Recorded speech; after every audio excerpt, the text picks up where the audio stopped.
What's up, guys? Welcome back to another video. Got Clayton here, and we got a new RC car to unbox and review. Right here. So this is the HBX 3100A 14 scale mini short course truck. It's a four-wheel drive. It's got these two tires on the back, but it's got one thing that's different than a lot of RC cars, and that is trailing arm suspension. Let's open it up, check it out, and show you exactly what I'm talking about. Ooh, oh, it's pink. It actually looks more red in the picture, but it's very pink looking. Aha. That's it right there. There we go. So that is very much like the Traxxas UDR, right? You're not going to find this in most of your average RC cars, especially something this size, right? Looks like it's got metal shocks. Let's go ahead and take off the cover. Yeah. There's the body. You have the lights hooked up to it here. I actually like that with the battery. Right? Battery's on the top. Interesting. So taking a closer look, looks like right on the top we have a 2S LiPo battery. This is 3S capable. Got a brushless motor right here. Looks like there's a separate ESC and receiver. That's actually nice. Really good. Yeah, that's really nice. Because that's gonna make this servo better. Right. It's gonna make it handle so much faster and smoother. And then metal bodied shocks with metal caps. This is actually pretty nice. It is pretty nice. I think this design is really cool, and I've seen a lot of videos about it, and oh, that feels so good. That's a cool feeling. I bet you this thing's gonna drive really nice. So it has the diff in the front, but it's a solid axle in the rear. And then the motor actually feels pretty strong, right? Yeah. You can feel the magnets in it. And then in the box we have the remote. Looks like we got a second battery, a bunch of tools, some spare parts. And that's pretty much it. Manual and obviously some stickers as well. So we'll throw these stickers on. Clayton and I are going to charge up the battery and then head to the park. Alright, we're at the park. We forgot the 3S battery, so this is going to be a 2S test. And then we'll come back at the end and try it with a 3S. See if it makes a big difference.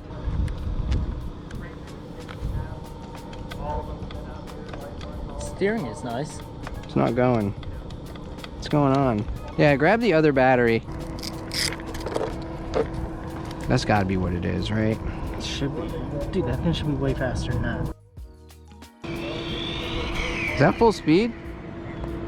Maybe you gotta reset it.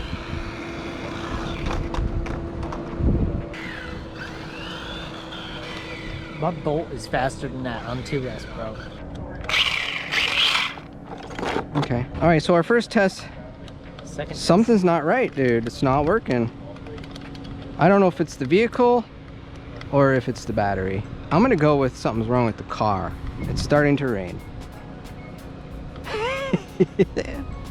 All right, well, to be continued, I guess. All right, we are back. Unfortunately, Clayton is not here anymore. I don't know what happened the other day, but all I know is I did go home and try it and it worked. So a couple days later and we're back here.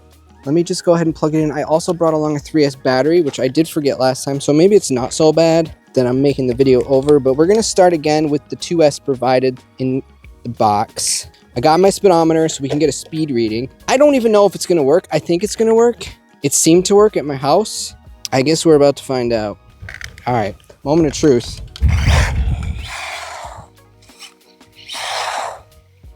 All right, let's just get all these trims worked out.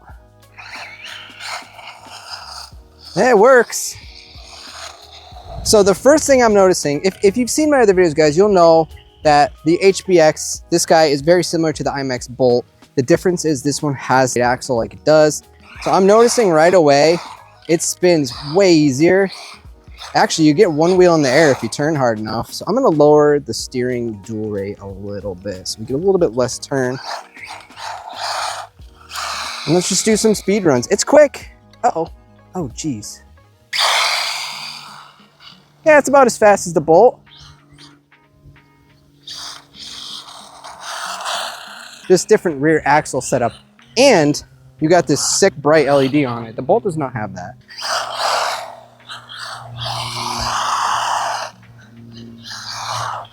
It's harder to drive.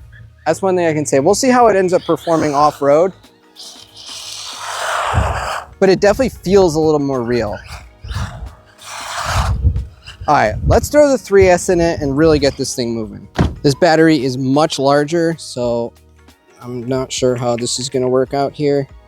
I don't even know if it's gonna fit. We might have to just mount it sideways. All right, I managed to get the battery in. It was a little tricky because this block's in the way, but All is good. We got the 3S in there now. I guarantee this thing's gonna wake up big time. My biggest complaint, these posts, the holes are too down. And it's really tricky to get the pins back in. Let's go ahead and strap this on. Clear it out one more time. Just gonna stick it down in here somehow. There we go, perfect. We are installed and ready to go. This is gonna be nuts, I already know it. Yep. Woo! Now it's definitely harder to keep straight because of that axle, without a doubt. So I'm really gonna turn the steering dual rate down for this little speed run so it's not turning so much on me. And just make sure the trim is good. Ooh, you can't get a speed run out of it. Yeah. It's a mixture of tires and those rear arms. Holy cow, huh? I don't even know what to do here.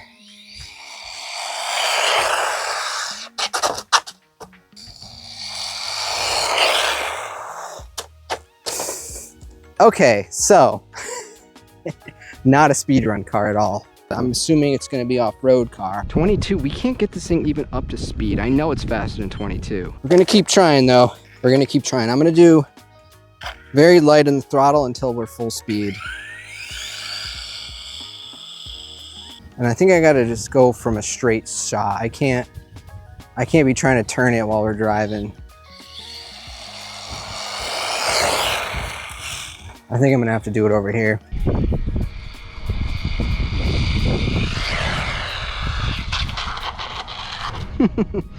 I don't know, man. I feel like it could go faster than that.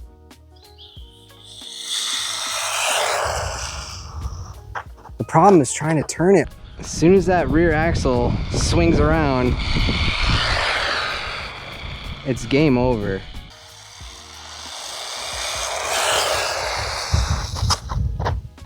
Oh man, don't lose the GPS.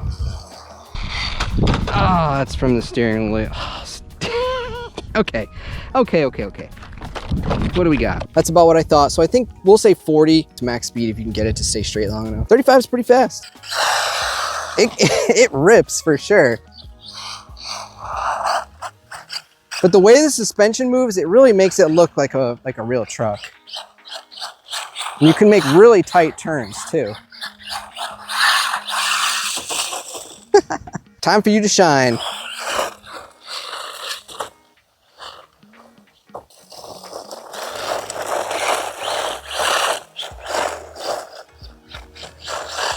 I think 3S might be a little bit too much for this one.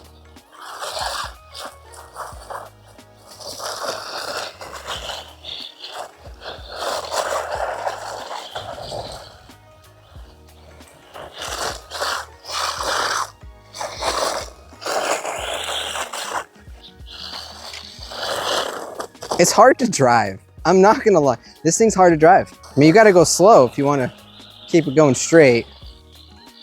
And I mean, let's be real. Who doesn't wanna just floor an RC car 90% of the time, right? It's got the power though, without a doubt.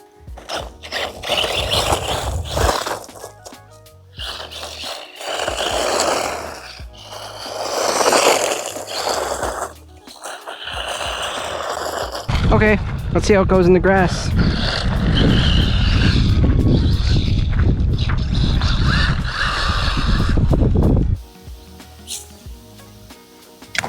I'm chasing this thing down a lot.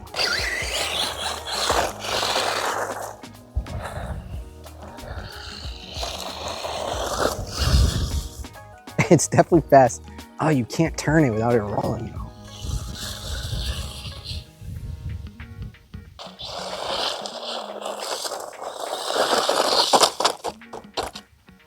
I don't love it, I'm not gonna lie. I think that if you want something that's four-wheel drive, small, 3S capable like this is not your car. The IMX Bolt is a much better choice. But again, if you're looking for a straight axle car, I think it's just fine. It looks like the bearing has already separated. I just feel like it's unneeded personally. The lights are cool though. I think I might have been a little bit too harsh. I guess I was just treating it like your average RC car, but average RC car is what it is absolutely not. And what I mean when I say that is the front has a differential, but the rear does not. It is locked, which means there is no slipping going on. Whatever one wheel is doing, the other wheel is also doing. And that is exactly why it slides so much and turns over really hard while turning under acceleration, or just turning in general. And I think that's what it's meant to do. I don't think this should be bought with assumptions that it's going to be the most amazing handling vehicle. I think it's bought with the assumptions that it doesn't have a rear diff. It's going to slide around. Now, I don't know what it's going to be like on a track. I do know it was quite a handful on pavement, and in the rocks, I probably could have been a little bit easier with it, but as you saw in the intro clips, it slides around great. I think if that's what you're looking for in a micro RC car, then this one absolutely is fine, and it looks great. It looks great. I mean, it's got the scale looks for sure. It's different than all the rest of the RC cars, so it stands out. So yes, maybe I was a little too harsh on it because I was reviewing it from the standpoint of a standard RC car. But I think at this point we can definitely agree this is not your average standard RC car. Also, I'm not sure what happened in the beginning. It looks like it was just some type of a fluke. The car works fine. For a moment, I thought we were going to have them send us a new one, but I really don't know what happened, but it seems to have resolved itself, and I played with it quite a few times since then. So the links will be in the description if you're interested in picking one of these up, guys. Thank you very much for watching, and I'll see you in the next one.